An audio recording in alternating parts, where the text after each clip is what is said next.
Hello everyone, so this is Ayush Sharma and welcome back to our YouTube channel let's start compete. और जैसा कि हम जानते हैं कि एसएससी सीजीएल 23 के प्रीलिम्स एग्जामिनेशन 27 तारीख को खत्म हो चुके हैं और अब आपके मेंस एग्जाम की बारी है। और मुझे उम्मीद है कि आप सभी के एग्जाम बढ़िया गए होंगे, है ना। थोड़ा सा अगर बिगड़ता भी तो कोई दिक्कत वाली बात नहीं है भाई। मैं इसीलिए आज आपके लिए ये वीडियो बना रहा हूँ कि अगर आपका प्री बिगड़ भी गया है ना, तो आप बिल्कुल अपने आप को छोटा महसूस ना करें, डीमोटिवेट फील ना करें। अभी आपका मेंस आने वाला है, ठीक है। मेंस में जितना भी समय है उसे इफेक्टिवली यूज करिए, जो भी समय आपका उसको अच्छे से प्रोडक्टिवली यूज करिए, ठीक है। जो है जितना है वहीं से शुरुआत करें। आपका जो सिलेबस है उसके हिसाब से, उसके अकॉर्डिंग आपकी स्ट्रेटेजी बनाइए, ठीक है। और सबकी स्ट्रेटेजी पर्सनली होती है अलग अलग। आप अपनी स्ट्रेटेजी बनाइए और उस स्ट्रेटेजी के हिसाब से आप तैयारी करिए, ठीक है। और जहां आपका वीक पॉइंट है उस पर ज़्यादा मेहनत करिए, क्योंकि हम दूसरे की स्ट्रेटेजी फॉलो करते हैं और इसी को फॉलो करने में हम पीछे रह जाते हैं भाई। कहीं ना कहीं मेरे साथ भी ये होता था कि मैं कई बार दूसरे की स्ट्रेटेजी फॉलो करता था। मैंने रात में पढ़ाई करने की बहुत कोशिश की, लेकिन मुझसे नहीं होती थी। मैं वोकेब्स मॉर्निंग में उठकर पढ़ता था, करंट अफेयर मॉर्निंग में उठकर पढ़ता था। जो मुझे टफ लगता था मैं मॉर्निंग में पढ़ता था, क्योंकि मेरी जो प्रोडक्टिविटी थी वो मॉर्निंग में ज़्यादा रहती थी। तो ये आप पर डिपेंड करता है कि आपकी प्रोडक्टिविटी किस टाइम ज़्यादा है, ठीक है। तो आपको अपने आप को देखना है कि भाई आप किस में ज़्यादा प्रोडक्टिव फील करते हैं, आप किस में अच्छे से अपने आप का सिलेबस कवर कंप्लीट कर पाते हैं, है ना। सिलेबस जल्दी से जल्दी और ज़्यादा आप कवर कर पाते हैं, ठीक है। क्योंकि एग्जाम आपको निकालना है। जिसकी स्ट्रेटेजी फॉलो कर रहे हैं वो कहीं ना कहीं एग्जाम निकाल चुका है। मैं अगर मेरी स्ट्रेटेजी बताऊंगा तो मैं निकाल चुका हूँ, हो सकता है कि वो आपके लिए सही ना हो, है ना। तो आप अपनी स्ट्रेटेजी बनाइए, उसके अकॉर्डिंग आप अपनी तैयारी करिए और सब्जेक्ट वाइज बताइए। अब कभी कभी हमको ऐसा लगता है कि सर हमने, अगर मान लो हमारा प्रीलिम्स नहीं निकला तो हमारा क्या होगा।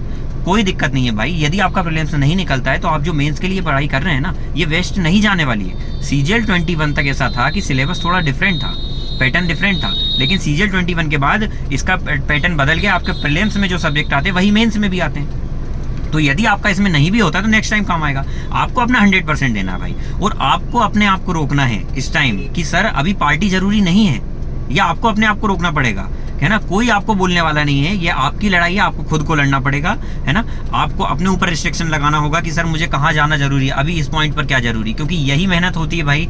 इसी मेहनत के बाद वो लिस्ट में नाम दिखता है, जिस लिस्ट में आप नाम देखने का बहुत दिनों से इंतजार कर रहे हैं, ठीक है। तो आप अपना 100% दीजिए, बढ़िया तरीके से पढ़ाई करिए, खुश रहिए, है ना। क्योंकि ये जो समय आप अभी जो आपका चल रहा है ना, ये बहुत इंपॉर्टेंट समय है भाई। बहुत अच्छे से इसको एंजॉय करिए, है ना। एंजॉय करते हुए पढ़ाई करिए, बिल्कुल भी बर्डन नहीं लेना है, ठीक है। पक्का सिलेक्शन होगा यदि आप मेहनत कर रहे हैं ना, आपने अपना 100% दिया है ना। यदि आप सही डायरेक्शन में मेहनत कर रहे हैं और आप अपना 100% दे रहे हैं ना, तो आपको सफल होने से कोई भी नहीं रोक सकता।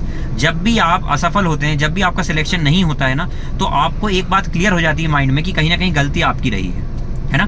क्यों? क्योंकि हमारी गलती हमको समझ में आ जाती कि हम किस पॉइंट पर हमने मेहनत नहीं करी थी और किस समय को हमने वेस्ट किया था, है ना। तो आपको अपनी गलती दिखती है, आपको उसके अकॉर्डिंग मेहनत करना है भाई। आपको अपना समय पूरा लगाना है पढ़ाई पर और डीमोटिवेट बिल्कुल नहीं होना है। बढ़िया तरीके से पढ़ाई करिए, मस्त रहिए, सिलेबस के अकॉर्डिंग तैयारी करिए और कोई चिंता की बात नहीं है। कभी कभी डीमोटिवेट फील होता है, मुझे भी होता था।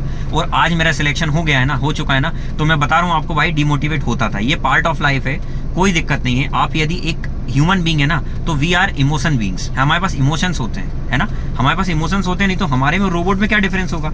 तो हमारे पास यदि इमोशंस होते हैं तो इसका मतलब क्या होगा कि हम डिमोटिवेट तो होंगे। वो इमोशन हमको ड्राइव तो करेंगे, कभी अच्छा लगेगा कभी बुरा लगेगा। तो ये पार्ट ऑफ लाइफ है, कोई दिक्कत नहीं है, इसको आने दो। ऐसा होता है तो अपने आप से ये बोलें कि ठीक है, थोड़ी देर की बात है, नॉर्मल हो जाऊंगा मैं। यदि मॉक टेस्ट में कम नंबर आते हैं, नॉर्मल है, बुरा लगेगा, ऑब्वियस है, बुरा लगना चाहिए। यदि आपको बुरा लग रहा है मॉक टेस्ट में कम नंबर आने से, इसका मतलब अच्छी बात है।